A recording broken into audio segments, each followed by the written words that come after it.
now let's take our 3 by 3 systems of linear equations into applications. And let's see if we can solve some story problems using the 3 by 3 systems. We have a mixture problem.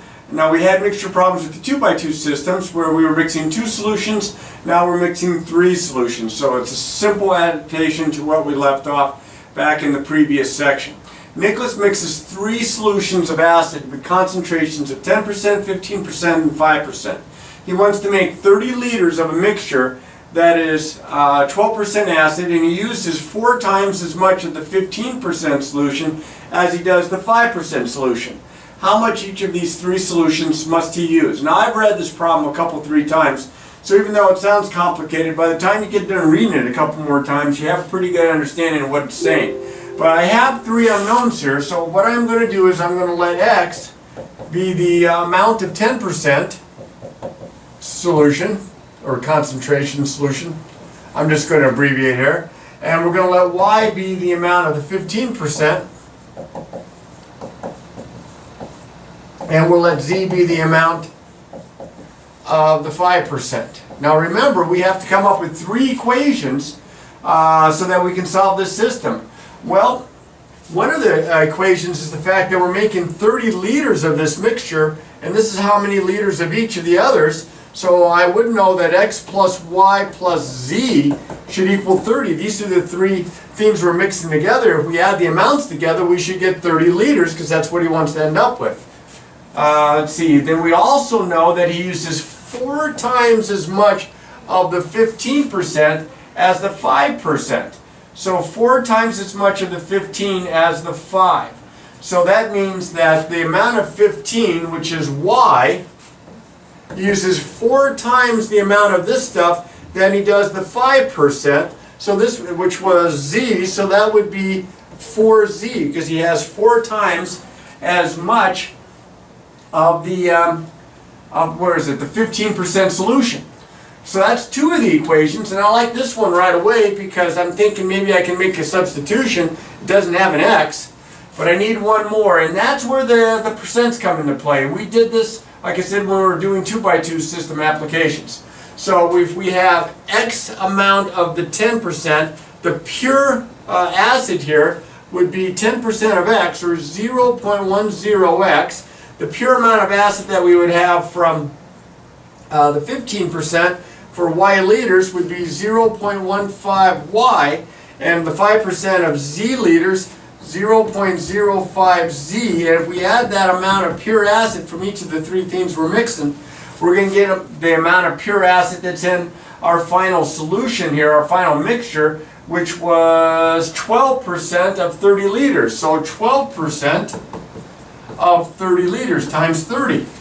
So I've got some work to do here. I'm not crazy about those decimals. Maybe I'll multiply through by 100 to get rid of the decimals. If I multiply this side by 100,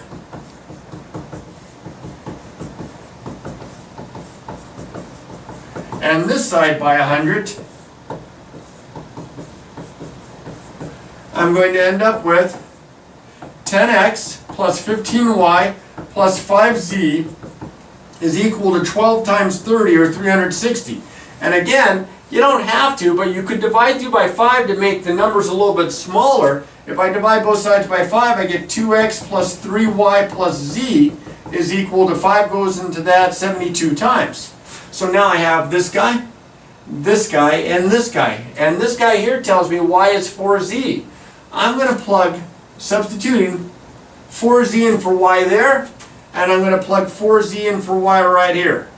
So in this equation, I'll put it over here, I have x plus 4z for y plus z is equal to 30. So that tells me I have x plus 5z is equal to 30. I eliminated the variable y here with the substitution. I'm going to do the same thing here. I'll kind of set it underneath and I'll bring it over. So this is 2 times x plus 3 times y, which is 4z, plus z is equal to 72. Well, that's 12z plus 1z gives me 2x plus 13z is equal to 72. Now I have a 2 by 2 system. I'm going to knock out the x's, I think, because that's a 1x. If I multiply this guy by -2, And stack them underneath, I get negative 2x minus 10z is equal to negative 60. These cancel, I get 3z is equal to 12. Divide by 3, I get z is equal to 4. So that means z is 4. If I take this and plug 4 into here, I get y is equal to 4 times z, which is 4. I get y is equal to 16. Now I just need to find x. I'll go to this top equation because that looks simpler than this one. And I'm going to get x, let's see, plus y. Y was 16, plus z, which is 4, equals 30. So I have x plus 20 equals 30. I have x is equal to 10. Let's see if this makes sense. 4, 16, and 10 add up to 30. That makes sense. I have 4 times as much of this one as that one. That makes sense. I think I'm ready for an answer.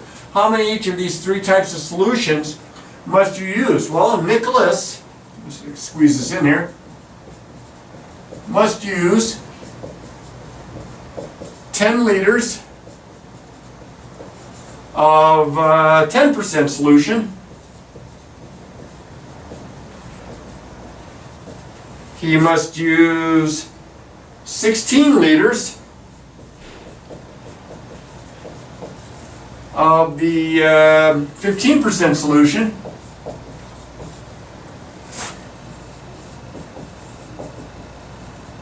And Z is 4 liters of the 5% solution. It's a story problem, even though it takes a little bit of extra time. Write it out, use your units, make sure that you're answering the problem as if you were speaking to somebody and reading off the answer. Okay, so Nicholas must use 10 liters of 10% solution, 16 liters of 15% solution, and 4 liters of 5% solution. That is really sloppy handwriting. Sorry about that. It gets a little worse as I get closer to the bottom of the whiteboard here.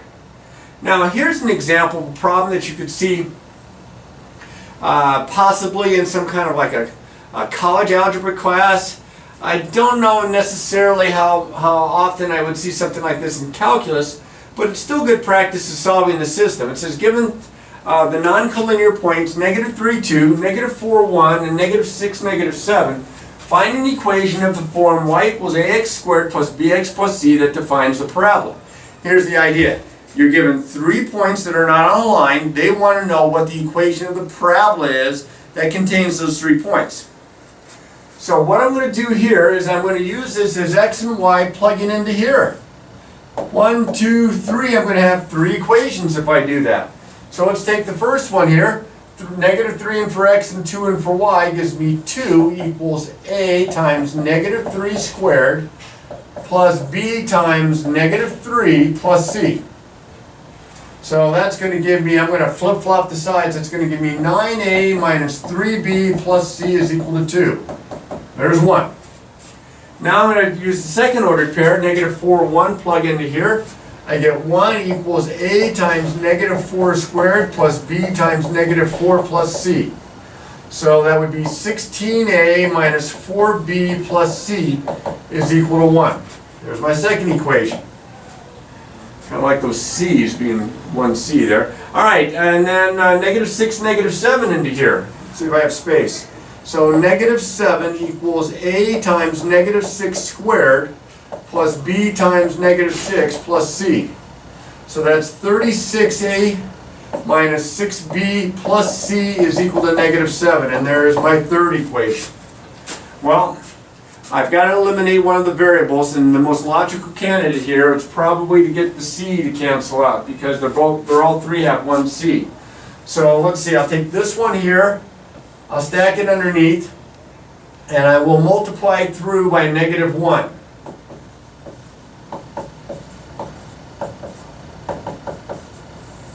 So that gives me 7a minus b equals negative 1. All right, I'll take this equation here, and I'll multiply it by negative 1 and stack it underneath. Negative 16a plus 4b minus c is equal to negative 1. So that gives me 20a minus 2b is equal to negative 8. Or again, if you want to, you can divide through by 2. 10a minus b is equal to negative 4. Look at these guys with the minus b's here. Let's take this guy now and multiply by negative 1. Negative 7a plus b is equal to 1.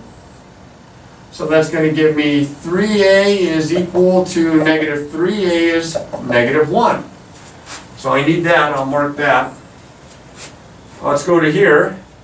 A is negative 1, I have 7 times negative 1 minus b is equal to negative 1. Oops.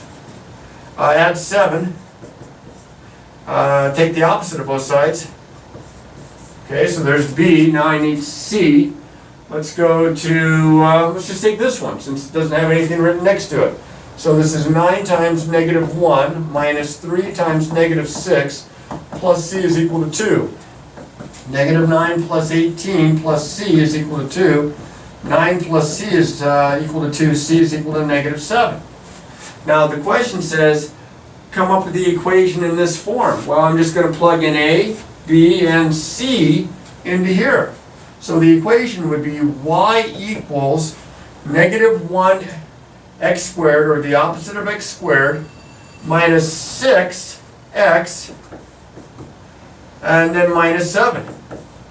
And that would be the equation of the parabola that contains these 3 points. Now there are other kinds of application problems, and I only showed a couple of examples because these are very typical of what you can see, but really to get good at these types of problems, in fact 3x3 systems, remember to practice, practice, practice.